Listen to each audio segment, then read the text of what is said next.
Welcome, welcome, welcome. Welcome to Wholesale Hotties, a place where ladies in real estate are talking about real estate. I'm your host and MC, Sharon Lee Smith, here with my faithful co-host, Donda Molnex. Hey, Donda, how are you this week? Great. Awesome. And this week's special guest, I have my good friend, Lindy Pond. Let's welcome Lindy to the show. Hey, Lindy, how are you? Yay. Hi, Lindy.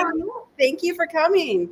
Sure, absolutely. So Lindy is a broker, mortgage broker for investment loans, DSCR, and hard money loans and that type of thing. And go ahead, Lindy, tell us a little bit about yourself. So I'm actually not a broker. So in the world of finance, there are independent mortgage bankers, there are brokers. So I'm what they call a mortgage banker, right? So a broker is someone who might, like your insurance broker, might shop around different companies. I work for a company, and that's the loans that I do for the company that I work for. Okay. So we are what we call an institutional lender, which means that we lend both short-term loans, fix and flip new construction, as well as long-term DSCR loans. Interesting. Got it. Do you guys do any commercial, Lindy? We don't do any commercial buildings. Legally, the loans are commercial loans because they're in the name of an entity, an LLC. But they're only on residential buildings up to 10 units. So like no garages, no mini storage, no mobile home parks. Don't ask me about that. Okay, got it. That one a lot. Thanks for the clarity. Thank you. Well, cool. So what is it? How is it that you got into doing what you do? So I was a couple years out of college and I needed a job. And it was we all got started. And I won't tell you what decade it was. It was a long time ago. And so I needed a job, and I met this guy in a diner for an interview, and I kind of didn't really know what I was interviewing for, but I needed a job, right? So he said, after like 20, 30 minutes or so, he said, okay, you're hired, right? And I said, all right. He said, see you tomorrow at the office. So I show up at the office. I ride with him in his minivan with like crunchy French fries in between the seats and just like disgusting. He had kids clearly, right? For a couple of weeks, and he patted me on the back and said, "Good luck. Let me know if you need anything." So, yeah. And that was it. That was it. That was it. Wow, that was back in the day when you would walk into your underwriter's office and she would open up her bottom drawer and you would put in either a bottle or a carton of cigarettes or something, and she would take your file and stick it on top of everyone else's file and work on yours first. So yeah, got it. Back in the day, yeah. Back in the day when McDonald's still had smoking in it, right? That's it. Probably so. Yeah, probably. Yeah. Oh Lord, that's so funny. So you've been doing this a while. Yeah. So you've seen a little bit of this and a little bit of that. You went through the crash in 2008. Are you seeing similar things going on right now? I would say it's actually really, some things are the same, but most things are very different. So the 2008 through 10 crash, or Great Recession that it's called, a lot of people talk about, this is the same thing. It feels the same, but it's the opposite really, because then in 2008 and 10, we had way too much inventory. Houses were losing their value. You had way more supply than you had demand, right? Mm-hmm. And currently right now we have way more demand than we have supply. We have way more people who want to buy a house, right, than we have the houses for them to buy.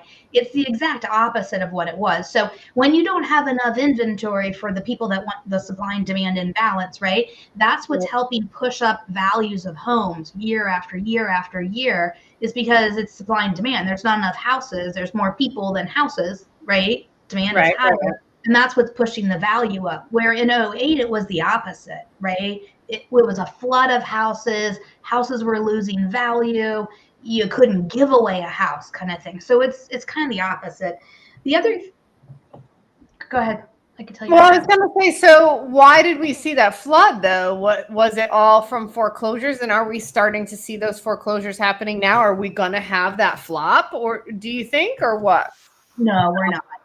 So if Too much COVID taught the mortgage industry one thing, it was modification and forbearance. So the housing industry crashed in '08 through 10, and that's what put us into a recession. It's totally all of our fault, right? That's what put us into a recession. So the government doesn't ever want that to happen again. So again, supply and demand. If you lost your job and you owned a house and you couldn't make your payment, you're going to put it on the market. It's going to sell because there's so many people, right?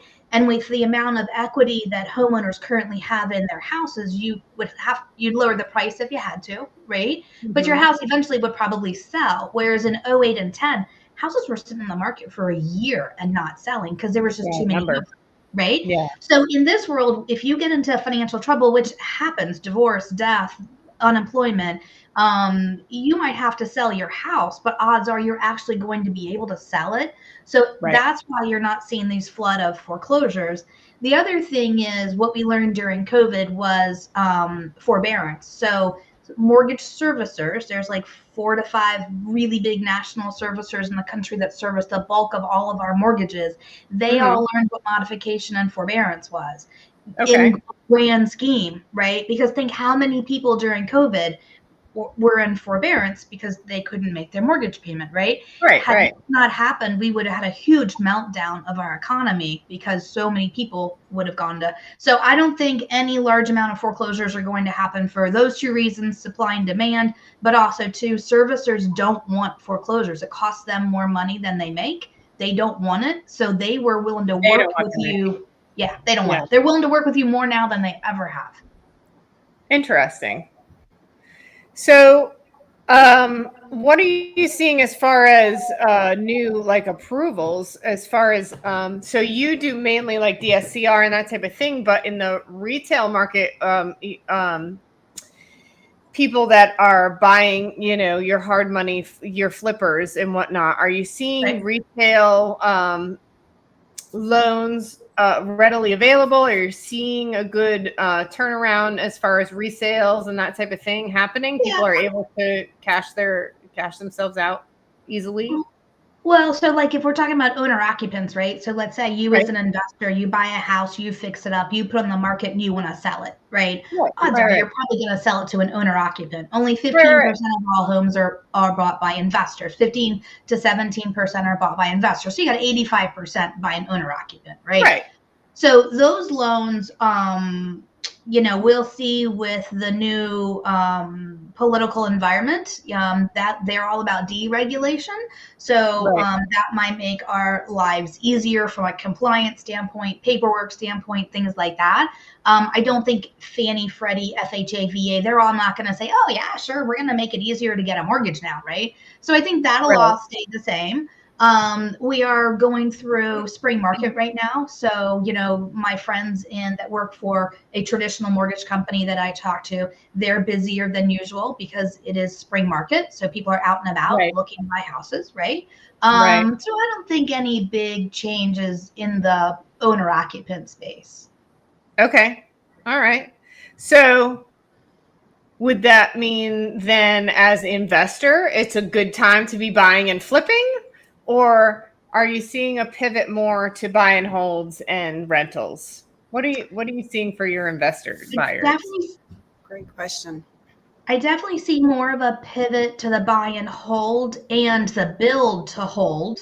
That's a whole conversation, right? Oh, let's go there in just a minute, but finish your answer. So I definitely see more of that, but it could also be that I bet once a week or so I get someone who calls me and says, my house has been on the market for 3 months. It's not selling. My hard money lender wants their money back. So I'm just going to end up keeping it, right? So I think that's happening more and more. What I say to my investors and when I do speak at places, what I say is if your numbers work, your numbers work. Don't get so lost in, you know, don't miss the forest for the trees because I want this interest rate or I want this ROI or I want this mailbox money. Don't get so caught on some of those little details. Do your numbers work? Are you making money every month? Is it accomplishing your goals? Then buy the house. Right. So you want to go over that real quick, what it would look like if somebody wanted to do what you're just talking about, the DSCR loan, what the house to qualify, because it's not so much the person lending it or borrowing the money, it's the house, right? Yep. Good point. Yep. Yeah. There are three things when it comes to qualifying for a DSCR loan. One is your credit score. The second is the LTV on the loan itself. And then the third is the DSCR calculation. So DSCR stands for Debt Service Coverage Ratio, DSCR. And all it means is how much rent is coming in versus how much mortgage payments going out. Mm-hmm. So if you had $1,000 coming in, $1,000 going out, that'd be a 1.00, what we call par, right? You're not making anything, right? Versus let's say you had $1,200 coming in, $1,000 going out. Now you're at a 1.20 DSCR calculation. So you really want to be over a 1 because then you're breaking even. You really want to be over like 1.10, 1.20 because you want to be making profit every month. Right. But if they have a hard money loan and they're paying out this 10, 12% interest every month, sometimes even to lose a little bit every month, I don't know if they would allow that, would be easier. Oh, no, we do. We'll go down to a 0.80, which means you're losing. You could, because you could be buying a house that has an existing tenant that you can't kick out for 6 more months, right? You could be kind of stuck temporarily with an upside down situation. So it's allowed. Your rate's not as pretty on those, but it's certainly allowed. Right. But it'd be better than a hard money loan. So that's right. That's right. Okay. Cool. Especially if they're going to start charging you because what if you bought it, you rehabbed it, you had it on the market, that didn't work out. You then got a tenant that maybe was below market rent. So maybe you're losing, and maybe now you've eaten up 6-9 months of your hard money loan and you just got to get out. Yeah. Right. Yeah. Makes sense. Thank you. Yeah. Sure. Then I know Sharon's biting at the commercial part, or the other part you were talking about. Do talk about build to rent or new construction. Yeah. Okay. So, we don't have any inventory, right? We're at a 4 point whatever month supply. 4.6 is normal, and we're at a 4%. And it's higher now than it has been for months, right? Some of that is the spring market. But we're still really short on inventory, especially in markets like Richmond, Virginia, where I live. We're really short. We have like a 1.6 month supply of houses versus a 4 point. So we're like really short in supply, right? So a lot of investors, if they're smart and they happened upon a house that has a double lot, right? You would get a short-term money, whether it was me or a hard money lender, you would get a short-term loan. And during that short time period, 12 months or less, you would renovate the house while also separating off if you need to go and subdivide it with the city or what have you, right? Maybe you don't, maybe it's already separated off, right? But the goal would be is then when the house is finished and you either sell it or refinance it, that you now can own that other lot free and clear. So now that other lot that you own free and clear has some equity to it, right? It's worth something. It's worth 20 grand, 30 grand, 150 grand, depends on what market you're in. I had one recently up in the Cape in the Northeast, and the lot was worth 800,000. Just a small little lot near the, not even on the water. It's all about location, right? You can have a lot in water. It was beautiful. Yep, exactly. It's crazy. So then you have a lot free and clear. So then the equity in that lot, right, can now, because now it's a refinance, not a purchase, because you already own the lot. You have value in that lot or equity in that lot, and that goes towards your LTV. So in a perfect world, you would then go build a house on it. You'd be able to sell it or keep it as a rental and maybe not have to come in with any money because the lot was your money. Yeah. Does that make sense? Yes. Yeah. And what percentage would your lot have to be of value to cover that down? It depends on your total cost and the percentage of, right? So rule of thumb is that usually a lot is 25% of the total cost, right? Okay. So the house would be 3/4, a lot would be 1/4. But in places where lots are 800,000 on the water, second home places, it's usually 50-50 versus 25%. Right. So it all comes down to how much am I buying the lot for? How much is it going to cost me to build the house? Now, how much is the house worth when it's built? Because when it's built, I either need to sell it or refinance and keep it as a rental, right? So what some people are doing is, they kept the first house as a rental, They fix it up. They kept it. They split off that second lot. They built a new construction house, and they keep that one too. So now they own 2 rentals right next to each other. Next to each other, which is very convenient for property management. Yes. It's also nice for control of your tenants. And I actually have a scenario in Florida, and Florida's a very wacky market sometimes, but he built 2 what he called sister houses. So they were identical houses. He built next door to each other. They were duplexes, a side-by-side duplexes. And for both of them, what he did was he built them. They were new construction, kept them both. One side is an annual lease. The other one is a midterm short term. And he did that on both houses so that he constantly always has someone. Units. Yeah. So he always has someone in each house, right, for security reasons or whatever, right? But then he's leveraging midterm, short-term rents being higher on the other half. Yeah. That's smart. Yep. And those are both new construction. He built them right next to each other. That's smart. So Lindy, you mentioned Florida. So are you 50? Can you do all 50 states? Yes. Well, 45 or something, like no Dakotas, Vermont, Nevada. Know where you are, Donda. You're fine. Oh, good. Okay. She's in Phoenix or the Arizona area. Arizona is in there. Not Nevada. Yeah, not Nevada. And it's interesting, and I learned this recently. Sometimes you're like, how did I not figure that one out before now? But Vermont and Dakotas are really tough states for foreclosure laws. So there's a lot of lenders who don't want to lend in those states because if the loan goes bad, it's really difficult for them to get the house back. That makes sense. Yeah, it totally makes sense. New York is difficult for all sorts of other reasons, but it's foreclosure laws that make Vermont and Dakotas difficult. Interesting. And Nevada, right? You were saying. So yeah. Cool.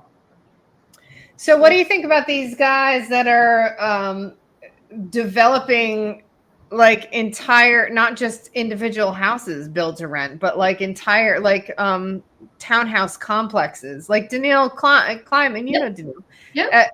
He's bought, a couple acres or whatever, and he's building, rows of townhouses built to rent. Yes. Yep. What do you think about that in light of the market and whatnot? Yeah, like we have a client who's doing that in Georgia. He is building whole entire subdivisions of houses, and then he's picking and choosing which ones he's selling and which ones he's keeping. So he's probably keeping maybe half in the subdivision and then selling off the other half. He's selling off the ones, like if he puts it on the market and it sells within a X amount of time period, then he sells it and he gets the cash flow and he moves on to the next. If it doesn't sell in a certain time period, then he refinances it and he keeps it as a rental. So it kind of is whatever's going to hit or sell at that time period.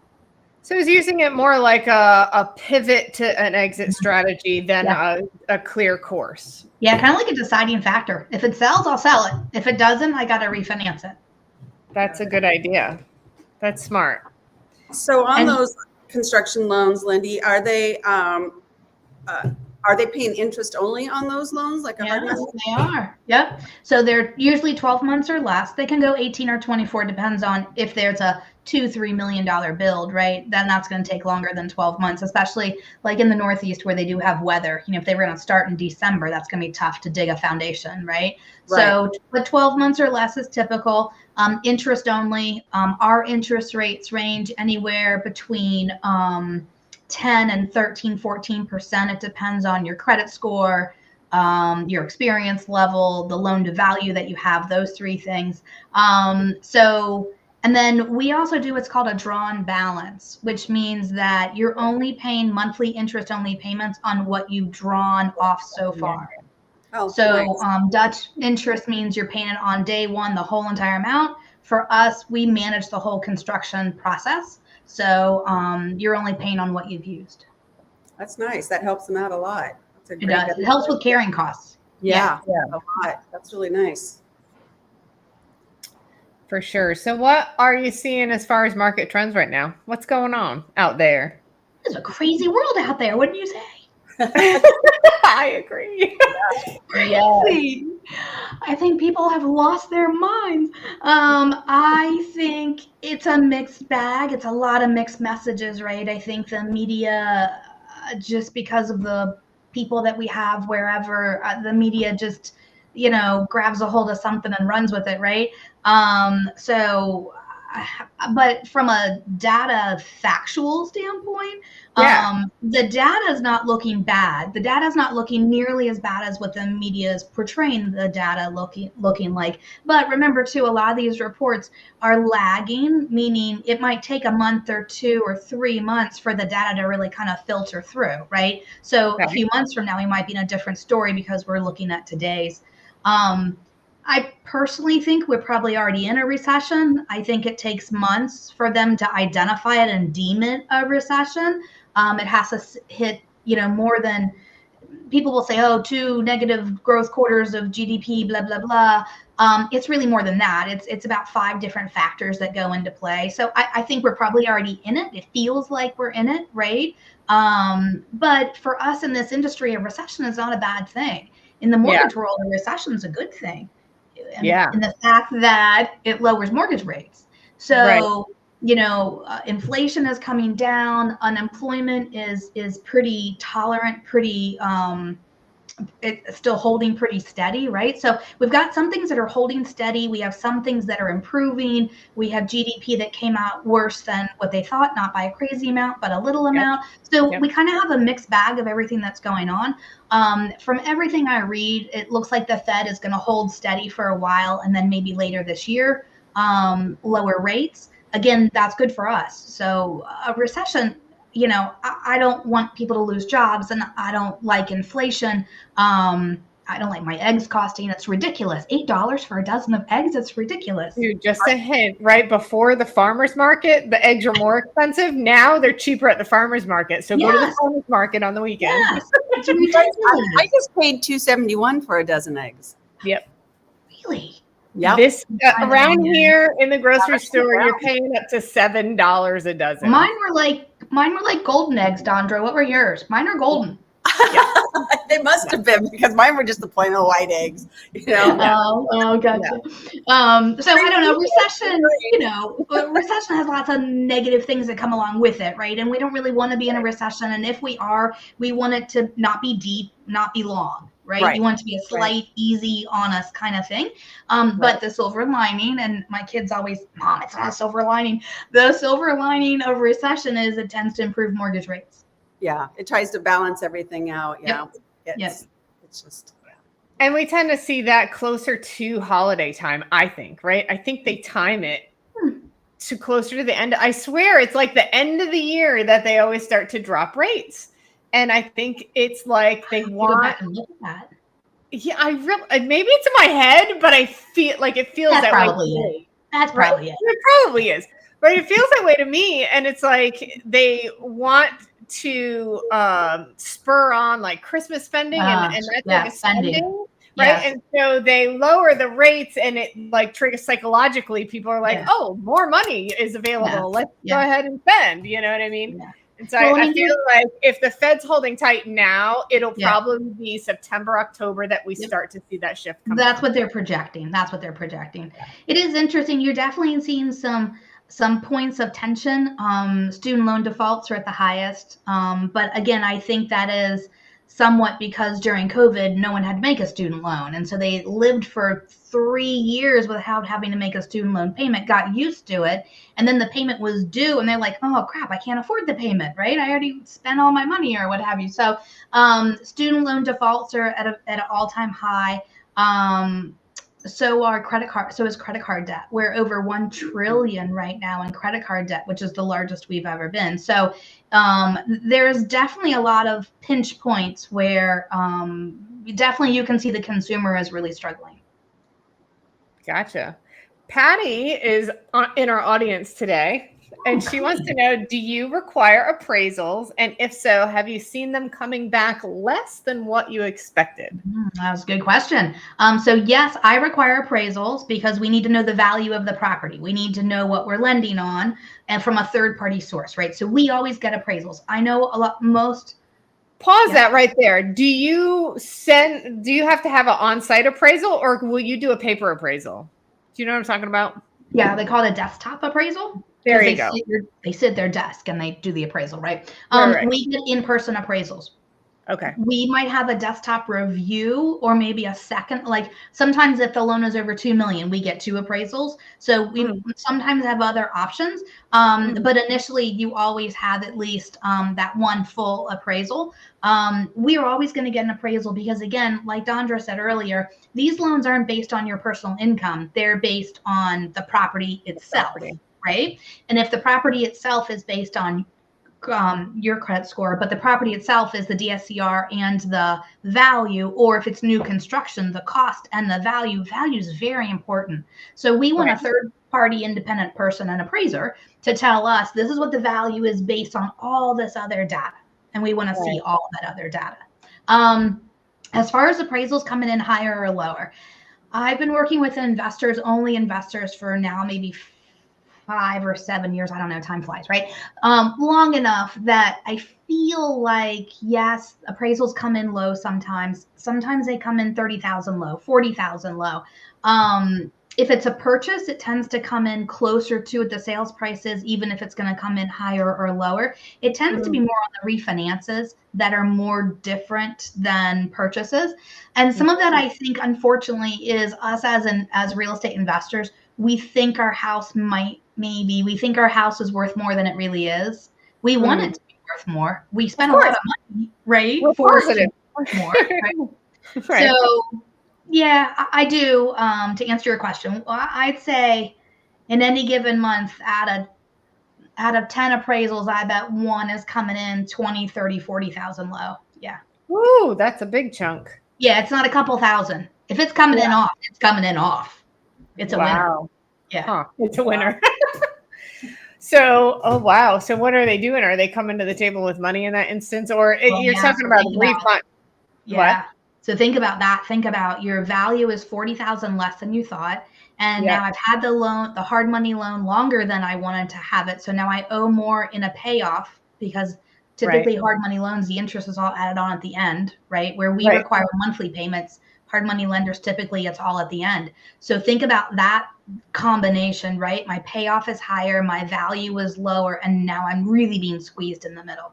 So yeah, sometimes they are having to come to closing with cash to make the deal work. Oh, wow. And typically these are people who tried to sell the house, which this is your first clue. They tried to sell the house. It didn't sell after 3 months. So now they're going to refinance to keep it. Gotcha. But if it didn't sell at that price, what were the odds that that price maybe was too high, right? Right. Right, exactly. Huh. Interesting. So I'm just thinking something. Look, she's got something in her mind. Look at her. I know she's always thinking. She's taking notes. Right. Personal experience too, the things that we're going through. You know, these are great things I guess that's why I come up with these questions, because we have a piece of property in Bullhead City. We have a rental on there. We have a vacant lot. You know, we've talked about building on it. So this is, you know, you're answering some great questions for us. And then we have a property here that we have a couple people talking about making an offer on it, but it's been on the market a while because it went on right at election time through the holidays, and just, you know, it's just been stagnant. And even with the appraisal, what the ARV was, we've had to drop it quite a bit. So we're looking at other exit strategies, and you're answering a lot of those questions for us, you know, for me as well. I'm here to help. Well, awesome. What other questions do you have, Donda? So, you know, just like I said, speaking from personal experience, things aren't always that easy in real estate. People don't understand. Oh, no. They are not. You got the good and the bad, and you got to you got to have people like yourself and others that have creative ways to like help you get through these things, or like, to make things work. And you just, sometimes your exit strategy isn't what you thought it would be. And you're like, that's right. Sometimes you have to pivot. Yep. And that's why I all the time tell people, start with the end in mind, start the end and work backwards, right? So if I'm talking to, let's say you said, hey, I want to go build a new construction house on that vacant lot that I have. When I talk to you, I'm going to say, we're going to run 2 scenarios. We're going to run one scenario for the construction loan, but I really want to run that rental scenario, because let's say you build the house and you can't sell it. I want to make sure that you could pivot into a plan B and that you have a plan B. So we're going to run 2 scenarios so that you mentally are prepared just in case. Yeah. And for us, it would definitely be the rental because we've got a rental on the one already, and our ideal is to build the other as a rental. So we just need to make sure that we would like maybe work with somebody like you. We could go like, you're like, well, you might be building too big of a house for this budget to work for the down payment of your lot. Maybe if you do something. Well, again, we'll know that because we're gonna start at the end and work backwards, right? We're gonna say, what are houses in the neighborhood selling for? They're selling for $375. Okay, then I would not build a house for $450. You'll be stuck with something, right? So you want to build, so maybe you have to skinny down your budget or make the house smaller or whatever it is, right? It needs to come. Whatever, so we're going to start at the end and we're going to work backwards to double check ourselves. Yeah. And like, you get, go ahead. No, I was just going to say, like, the one we have is a really unique property, but it was hard to get an appraisal on it at the time because it was crazy. It was in January 2022. There was so many appraisers and they were cherry picking what they wanted. And this one was a little more complicated because it was an A-frame by the Colorado River in Bullhead City. And it was like, there's no comps for an A-frame because this is a unique property. But that's why we wanted it, because we wanted it as a summer home, vacation, Airbnb. Yep. It's unique as an Airbnb. It does really well. In fact, we never get to stay at our place anymore because it's always rented. That means you're making money. That's okay. There's your silver lining. It's a good problem to have, right? Yeah, right. God for all of our great friends who have places like, oh, if your place is rented, we got a place for you. You know, so we're good there. But that's our thing is like, do we do another unique property, but then dealing with no, you do not. Yeah. I'm telling you, do not do it. Don't do it. What I was gonna say is, so Sharon, to your comment or your question about appraisals. And are they coming in? Patty's question, but yes. Appraisals and our values coming in low, blah, blah, blah, right? I get calls and I feel like lately I'm getting more than I ever have. So I don't know what's going on. Like someone's drinking bad water. I don't know what's going on, but I'm getting more calls lately about what I call unicorn properties, right? It's a 36 unit mobile manufactured home on one parcel. Okay, dude, that's called a mobile home park. They're just manufactured instead of mobile, right? But that's a mobile home park, dude. 36 houses on one parcel. That's not a 30.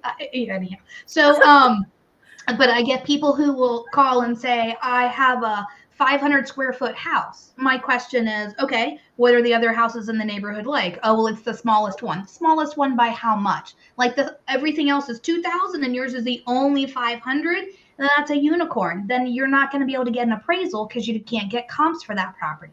Right. I have other properties in rural is a tough one, right? Our definition of rural is pretty liberal.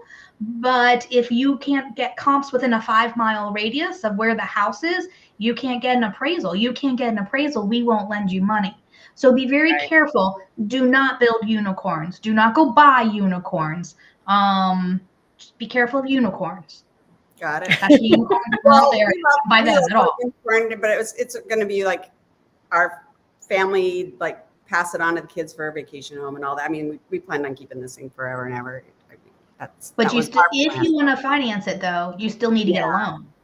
Oh, and to get a loan, you need the appraisal. Right. We did, but it was a little difficult. But we did find somebody who actually took the time and did it. So, and right now we got it. It's one of those crazy rates. It's amazingly good, and it's so once it's paid off, if we were to sell it, we would go price seller finance. It would give us more options, and then just once it's paid off, you have that option. Yeah. So Yeah, so for everyone else besides Donna, do not buy a unicorn. And don't buy a unicorn in a rural area. That's even worse. Don't do that. Well, I'm going to make sure my husband's watching this because this has been our debate on that. Oh, he's always watching this. He's our biggest fan. But it's so like, this has been our debate on this lot, and so I'm like, I know you want to build another fun property, but I think we should do something a little more not conservative. Like that. We can make it fun. You could build something that still looks fine in the neighborhood, right? Blends in, looks similar. Maybe not an A-frame, because how many other A-frames are you going to be able to get comps for? You still could have something that's similar and fits in very well, but that maybe is a little more traditional if you're going to need to finance it. Right. And I already got my sights on what I want, and I think he's going to give in now, that especially when he hears you're a professional. I think he's going to give in. We're going to strong arm. Lindy, who is that woman? That's so funny. All right, Patty's shooting the hot questions tonight. What strategies have you found most effective for building strong relationships with real estate agents and referral partners? Wow, that is a loaded question, Patty. What the I heck? know. What the heck? I really know. And two, I had to like get in closer so I could read it. What the heck, woman? What strategies? Strategies. Wow, you're giving me way too much credit. I would say strategies. I would say I've been doing this forever and a day, right? So I don't know. To me, it's kind of like second nature. But I will say the longer I've been in this business, the more, I don't know, how do I say this nicely? If you're not a nice person and you're not going to treat me well and you're not going to treat my team well, I really don't want to work with you. So I have had some people where I say, yeah, I don't think this is a good fit, you know. Yeah. So Yeah. Patty, that probably wasn't the question you were asking, but I have gotten to a point in my career, in my life as a human being, where it's just not worth that kind of horrible day, right? Kind of thing. So the flip side of that is I really do try to work with people that I enjoy time with, like Sharon and Patty and Donda. You know, I really am people that I like and that are going to give me respect and that I have respect for. So I would say look for people that you have similar, you know, things in common with, that you can have a fun relationship. Think how much time we spend at work, right? Yeah. You definitely want to People enjoy. you can know, like, and trust, right? That's the three. Yeah. So Patty, do I have a strategy? I mean, I try to go to a lot of events to meet people. I do think in-person meeting people has a different, better, I don't want to say better because that's not right, but it has a different, better quality than not in person, right?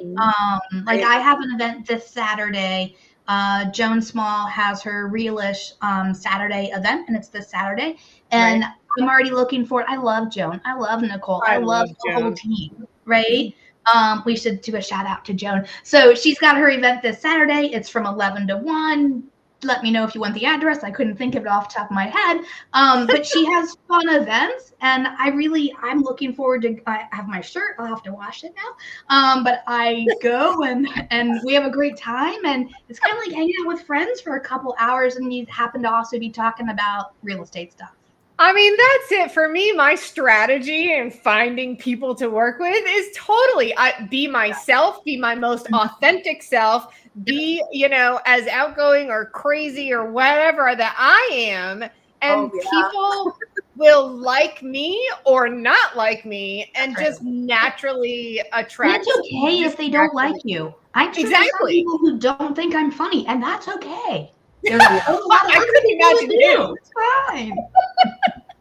Like Sharon, and if you don't like me and you don't want to work with me, I'm okay with that, because that means you're really not going to be a good, loyal client, right? Exactly. Look, just in the Hampton Roads MLS alone, just that one MLS, there's over 5,000 agents. There's plenty of people to, So there's, you know what I mean? There's so many people that you can work with. You don't have to kowtow down to people that give you an attitude. When you're new, though, you don't have that. Yeah, when you're new, though, you don't have that feeling or that confidence, or you don't have that ability. I mean, when you're new, that's why I want to do this show, right? To tell all the girls out there, just be you. Girl, just be you, because that's who you're going to work with, is people that are connected and attracted to you. And getting to events. I mean, that's what Sharon and I met at an event and ended up sitting beside each other, and it just it worked out to a really awesome thing. That was a year and a half ago? Almost 2. Almost 2. Exactly. Same with me and Lindy, right? So that's how I grew my business so quickly in wholesaling, is attending local real estate meetups. And I met Lindy up in Richmond at one of the meetups up there. And, you know, how funny I was. Yeah, exactly. You know, and so I think that's honestly one of the best ways. You're absolutely right, Lindy. One of the best ways to expand your network, to connect with people, and to grow your business, especially in the investment world, but just really with any agent, right? Because there's more than just investor meetup groups. There's also real estate agent meetup groups. And there's, you know, all different types of that type of thing. She's shaking her head, but really, there's down here anyway. Real estate. No, there are. Don't get me wrong. There are. So Patty, if I was gonna send you one direction or another, I would say go to the source directly. Yeah. There are some realtors that I love. Joan Small, one of my favorite, love her, right? She is awesome. She is very investor friendly. She's great. Not all realtors are investor friendly. Not all realtors understand this world of our little underworld of investing here, right? Well, a lot of them think they do, and they say they're investor friendly, but they don't have a clue too. And they're So not. there's That's that right. too. They just don't get right. They're trying to send them to a lender that's going to give them a conventional loan, and they're not going to qualify because they don't have enough in reserves or income or whatever, right? So I personally prefer to work directly with my investor clients. Right. I have some of my clients are extremely loyal, extremely, they call me and they don't even think about anyone else. They just call me because I take good care of them. Right. I take good care of them. They're loyal to me. It's a great relationship, and it's directly to the investor. There's not a middleman involved there. So Right. if you are new and starting out and wanting to get what's the biggest bang for your buck, me personally, I say go directly to the investor that's buying the house. And if you're an investor watching, right there on the screen, go find Lindy. That's her contact info. Yeah, if anything Lindy loans, really, I think I've got Facebook, Instagram, YouTube, website. Well, all on your link tree, all your links. So okay, good. Elizabeth did the link tree. That's my daughter. So, who knows if it, yeah. Well, and the thing is, don't wait till you oh, I need a loan right now. I mean, it's good to build relationships. Right. Oh, yeah, my God, yes. Yeah. Oh, it takes time. It takes years it doesn't happen overnight. I've been doing this since I was 2. So yeah, it takes a long time. Since you were 2. Because I was 2, I could do math at 2. That's right. Yup. Oh man, I was talking to some kid the other day, and I say kid, right? Because he's an investor. He came to me, wants to work with me, whatever, blah, blah. And he's like, tell me a bit about how you got into this. I'm like, well, I started in construction cost estimating in 1996. He goes, I was born in 2006. I'm like, oh my God. Oh! You just dated yourself. That's right. Oh. Yeah. Yeah. Like, I will say, one thing that is the one thing I'm trying to do is in growing my business, right? I do a lot of local, so we talk about local, right? And seeing people in person. But one thing I'm trying to do is grow my business, right? And as I grow my business, I realize I need to get outside my backyard. And it is hard to be in person because in person I think is the most effective, right? But it is really hard to be in person 3 states away. I don't have that kind of time or capacity to do that, right? So things like this, like podcasts and social media and things like that, so that I can try and grow, Jace is dated, so that I can try and grow my base of business outside of my own little bubble that I live in. So that's a little tougher. I think. Yeah. Oh, for sure. And I think that's one of the beauties of different stages in life is, when you can have that traveling. I love the fact that I'm, my kids are now out of the house. I can just go wherever, and so I travel to, meetups down in North Carolina or up in Maryland or over in DC or out in West Virginia. And they're not immediately local, and people are like, how do you get to all these things? Well, I have the freedom to do that, right? I'm in a different stage of my life. So what do you suggest to people that are at a stage that they can't really do that type of traveling? I was laughing. Sorry. The dog was scratching and shaking. I'm like, oh, really? They can probably hear you. Shh. No, we didn't. I'm sorry. The question was what happens if when people are. How would you suggest to people that don't have that type of time and location freedom to? Yeah, it is a tough one. I mean, I would say I think the most Jay, no, stop. I would say I think the most impactful is in person, right? But I think then second to that is we are also so much more of an online virtual world now than before COVID even, right? So I do think there are absolutely ways that you can do it. I'll let you know how it's going for me. I'm trying to go north DC, Maryland area. I'm going to skip over New York. New York is a special state because of a lot of their laws and their closing criteria. They're more expensive and a little more difficult. So I'm going to skip over New York and then maybe go up into the New England market. So I'll let you know how that goes. All right. Well, you have a Phoenix contact now too. So yeah, there you go. Absolutely. Yeah. But I know when we were getting started, we would go to like local RIAs. There's a lot of RIAs, and that's a good thing for somebody just getting started. And then if you do end up going into a mentorship or joining something like that, but just really take your time. Don't rush into any of that stuff. There's so much good. Well, and go. And so what I run a team of people here at work, and what I tell them is you can't just go once. You have to go every month because you have to get to know the people, and the people have to get to know you. They're not going to do that on the first visit. So a one and done is not how this works. You got to go consistently every month. And I have friends in the business who get business differently because they don't have the same life sharing that you and I do, that I can go out to, 5 meetings at night on a month. They have kids or whatever. And so theirs is a different strategy. Yeah. Right. Yep. Patty has another question. Hold on. It says, looking back, I know she's firing them out. She's gonna roll. Looking back now, what is something you would have done differently when you started out? Okay, so Patty, next time you and I are drinking, ask me this question, and I'm gonna tell you what's in my head right now. Answer, let's see, I would really give. Let's see.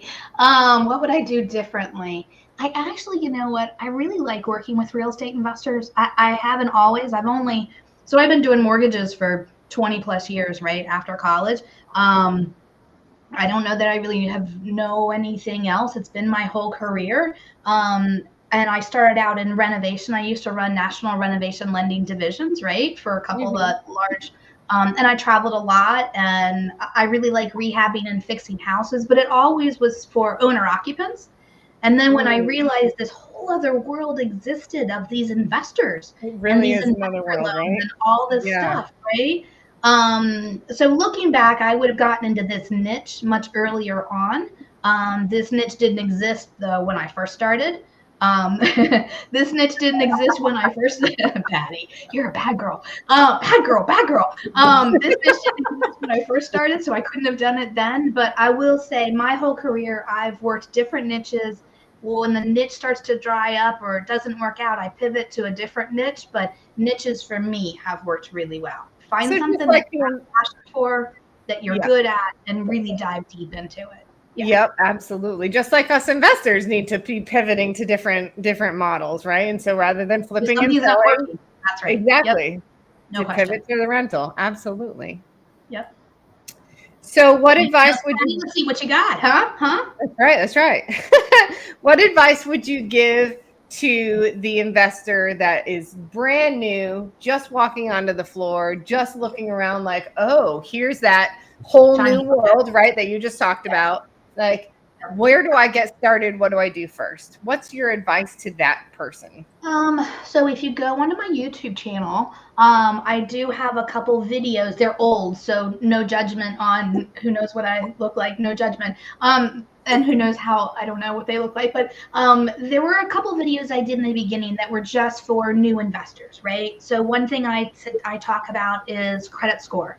Even if you're using hard money and hard money lenders don't pull credit, at some point, if you want to hold properties, you're going to need a lender like me who is going to pull your credit. So be very careful about your credit. There's lots of tips and tricks I can give you. I have a little booklet from FICO that has super helpful tips and tricks. I know credit restoration places, because your credit score is super, super important in life in general, and specifically if you're going to ever need to borrow money from anyone. So first thing is credit score, and not necessarily in this order. Second thing I would say is liquidity. Cash is king, I think, is what the name of that video is.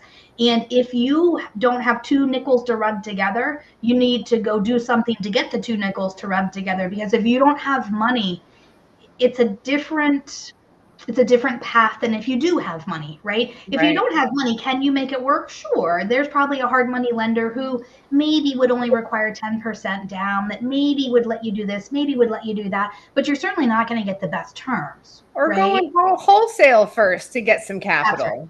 Yep. You know what I mean? Or flip a few first. Yeah. Right. Exactly. So cash is king is what I say. If you have liquidity, it opens up the world that you now have better and more options. And those better and more options most likely include better terms, which in the long run save you money. Absolutely. What is the credit score that you're currently looking at right now out there for ideal anyway for refi? Our minimum is 660, but you really want to be over 700. So how 680 used to be a good score, it's now 700. It's kind of moved up the pole a little.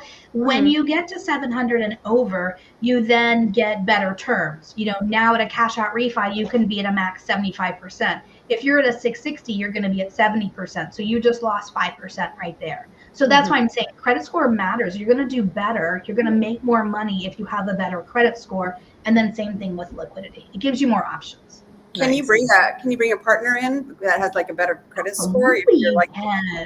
Absolutely. So let's say you have a 660 and you're going to partner with Samantha and she has a 780. You have a 660 and she has a 780. We're going to go off the 780 score. You have to meet the minimum, but we're still going to go off of her score. Same thing with liquidity and same thing with experience. I need Samantha's phone number. What did Sharon say? I said I need Samantha's phone number. Samantha has money and credit score. Did you hear that? Oh, Lord. Sorry, I didn't mean to interrupt, but that was too. No, that was good. That was good. That was funny. Good job. All right, what else do we got? Don, So Lindy, what else? I was just going to ask Lindy. So when somebody comes to you and you're like, okay, your scores aren't right, or this is, you can give them those type of suggestions. Yeah. Hey, go find a partner that's you're willing to partner up with that has a minimum of this credit score, has a amount of dollars or whatever, and do a JV agreement, and both have their separate LLCs and come on a JV agreement, and you're okay with that? No, so we don't do JV agreements. They would form an LLC. So you and Samantha are going to go form an LLC, and I don't care whether you're 50-50, 60-40. I really don't care. But you guys are going to be members of the LLC, and in essence, that's the JV version from a lending standpoint. JVs are not something that you can title a house in. Yeah. LLCs are. So you're going to do it in the name of the entity is going to be an LLC, an S corp, or the other one. But I will say LLCs are the easiest ones from a paperwork standpoint. S corps are just painful. Or a C corp. C corp. Thank you. Yes. Yep. Cool. Well, that's good. Good to know. Yeah. You can do it in your individual personal name. But I would say 90% of my investors do it in the name of an LLC. Right. Yeah. More, it kind of keeps people a little more safe. Yeah. Well, I think they like it for tax reasons. But I think they like it for tax reasons. Yeah. What about trusts? We will lend in a trust. Most lenders won't. It's unusual that we do. But it's got to be, we still will have outside counsel review the trust documents. We have a paralegal that reviews all of our LLC entity docs. But if it's a trust, because every trust can be so different from every other trust, we do not allow land trusts for that exact reason. But we do have all of our trusts reviewed by outside counsel. So there's an additional fee for it. And the easier, simpler a trust is, the quicker, cheaper that is. So like I have some people who have a trust that's owned by an LLC that's owned by a trust. Okay, that's complicated, people. We'll do it, but you're going to have to pay the attorney $1,500 to review that. Right. Go research all those different entities. That's right. Yeah, the layers. Yep. Yeah. So you said, why won't you do a land trust specifically? Land trusts don't allow us to foreclose the same, and they're so very different than a regular trust. Interesting. Okay. So remember, the lender doesn't want your house, but they want to be able to take your house. Okay.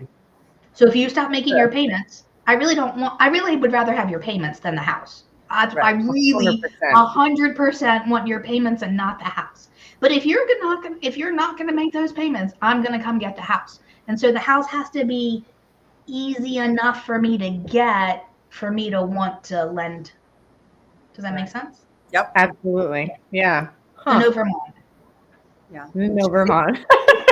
Or Dakotas. Got it. What about Montana? I hear they're beautiful. So anyone listening from North and South Dakota and Vermont, Vermont's beautiful. I was there. It was gorgeous. A lot of trees. Dakotas, I'm sure. A lot of trees. As we're driving down the interstate in Vermont, we went to oh, you're from the Northeast. What's that place called where the rock goes like this? It's a ski place. It was gorgeous, beautiful. But as we're driving back, I'm thinking, if the car broke down on the side of the road, like, who's gonna come help us? Yeah, you got to be ready to get out of the vehicle. Yeah, you need to have an emergency kit or something. Because there's nowhere. Yeah, there's nowhere to even pull off in some of those roads. Yes, it's scary. I'm waiting to see a moose. I haven't seen a moose yet. Waiting for Oh, that. really? Yeah. So one of my houses in New Hampshire, we were on 16 acres or so, and it was this really interesting property because my driveway went way, like the pitch of the driveway was super, super high, and then there was this plateau where the garage was, and then there was this pathway that was super steep to where the house was, and then there was another road that went to the back to another plateau up high where we kind of had like a party area, like that's where our you know, you said fire pit. yeah, like the fire pit, the outdoor, whatever. Anyway, we had a whole family of moose. Down on the bottom, there was a pond. And so there was a whole family of moose that kind of lived behind where the party area was, but they would traipse through and down to the pond every evening at dusk to drink and then go back. It was so cool. But my boyfriend at the time, husband at the time, he was 6'6". And his head was at the shoulder of the moose, right? Oh, can you just imagine a moose next to me? Yeah, Lindy's probably I might be up to like the knee of the moose. 5 foot tall, barely. Oh yeah, so 5'1.5". Thank you very much with heels. Okay. Did you say 5'1.5" or just 5.5? 5'1.5" with heels. So without heels. Oh, with heels. Oh, I guess that part. Okay. She's great. All right, Patty, what else you got? We have 3 minutes. 3 minutes, Patty. What's the next question? Because I'm sure Patty's like, I don't care about the moose, Lindy. I think she's already bought her first drink. Maybe she might have. Is she still here? I don't know. Well, anyway, I think that's really great. Is there having me? What? I said thank you for having me. Absolutely. Oh. Thank you for coming on. I know we had a different guest planned for tonight and she canceled last minute and I texted you on such short notice. So I appreciate your flexibility and ability to be here tonight. Thank you so much. You're welcome. Super grateful. Learning more every time, it's just even been doing this for a while and it's still you're answering questions and things I wasn't quite, sure on. So, and you did some different, you guys kind of have a little bit unique thing that you said, like a lot of other lenders won't do. So it's really nice to know that those are out there. Yes. So, yeah. And oftentimes too, when people call me and I'm like, I'm sorry, I can't do that. If I know someone who will do it, I'll connect you with them. I have 2 emails that I need to send tonight, connecting someone with a couple different people because I can't do it, but I might know someone else who can. So one nice thing about this investor world is we are a community. I strongly feel like we are a community. And from that comes a much connections that I don't think we would get otherwise. So right. Yeah, absolutely agree. Anytime someone comes to me and asks, oh, who do you have for lending? Okay, well, first, what are you doing? And then I've got, Brian, Lindy, Wendy, or, you know what I mean? I've got my little list of these are the people that I refer you to. I don't know why it's not just Lindy, but we'll discuss that some other time. I mean, come on, really? I'm sitting right here. It depends on what they're doing. Like if I know they're doing a mobile home park and you don't do that, then you can send those to someone else. Yeah. Especially if it's 36 36 modular on one lot. What the hell, people? Oh, sorry. Yeah, I know. People. And what gets me is someone will call with that scenario and they've never bought an investment property before. Ever. And I think like, well, why not? Well, Yeah. You think it's great, but you've never done. You have no earthly idea what you don't. You don't know what you don't know. Yeah. How about we try a single family house first? Right. Let's start there. Let's start small. I guess that would be like the best advice I would suggest is start with one. Start at the beginning and work your way into I love multi-units, so don't get me. I mean, if you could find a duplex, triplex, or quad, right, 4 and under, because 5 plus is a whole entire different set of underwriting guidelines and overlays and things like that. So 1 to 4. So if you've never bought a house before and you're looking for your first one, I love multis because you get multiple rental income. So I think that's great. But like, you got to stay away from the 6-unit small apartment building, and you've never done this before. You can do that one later. Just don't do that one as your first one. Right. Right. Awesome. Well, time is up. I told you it goes quickly. Thank you so much for coming on. Every week I'm like, oh my God, where'd the time go? So anyway, thank you so much for coming to Wholesale Hotties, and we will see everyone next week. Bye. Bye.